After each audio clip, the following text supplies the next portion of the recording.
আসসালামু আলাইকুম রহমতুল্লাহ। প্রিয় দর্শক বন্ধুরা, এই যে ডিমের খোসা গুঁড়া করবার জন্য নিয়ে নিলাম কাঠটি, এবং এটা দিয়ে বাড়ি দিব, তাহলে গুঁড়া গুঁড়া হয়ে যাবে ডিমের খোসা। এখন দেখাবো আপনাদের ডিমের খোসা কীভাবে গুঁড়া করব, সেই ভিডিওটি বিস্তারিত সব কিছু খুলে মেলে দেখাবো। এই যে প্রথমে ডিমের খোসা নিয়ে নিলাম ভিতরে। এই যে ডিমের খোসা নেওয়ার পরে আমরা আরেকটা নেওয়ার পরে ওটা দিয়ে আমরা এরপরে বাড়ি দেবো। এই যে এখানে ডিমের খোসা নিয়ে নিলাম। হ্যাঁ, প্রিয় দর্শক, এই যে এভাবে বাড়ি দেবো। প্রিয় দর্শক, এই যে এভাবে বাড়ি দিলে ওরা ডিমের খোসা খাওয়া নিয়ে মারামারি করছে। দেখেন, এই যে মারামারি করছে ডিমের খোসা খাওয়া নিয়ে। এই যে এভাবে গুঁড়া করতে হবে জিনিসটা।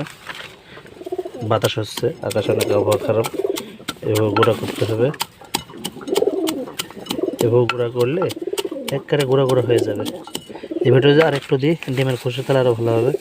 দেখেন প্রিয় দর্শক বন্ধুরা, এই যে ডিমের খোসা দিলাম, আরেকটু দিলাম, আবার বাড়ি দেওয়া শুরু করলাম। একবারে গুঁড়া গুঁড়া করবো। হ্যাঁ, বড় বড় রাখবো না, নাহলে হজম হবে না। কবুতর খেলে তাদের তো হজম হতে হবে। হ্যাঁ, এভাবে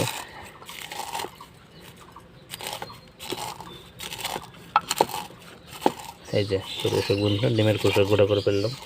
এই যে খাচ্ছে, দেখেন।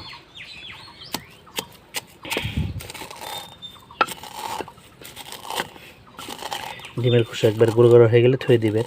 একবার 2 সপ্তাহের জন্য ডিমের খোসা নিয়ে আসবেন। যারা বাজারে ডিম বেচে তাদের কাছে ডিমের খোসা পাওয়া যায়, বললেই হয় ভাই আমাকে একটু ডিমের খোসা দেন, তাহলে কিন্তু হয়ে যাবে। ডিমের খোসা আমার অলরেডি হয়ে গেছে পুরো। কবুতর প্রেমী বন্ধুরা, ডিমের খোসা খাওয়াবেন মাঝে মাঝে, তাহলে পুষ্টি বাড়বে আপনার কবুতরের।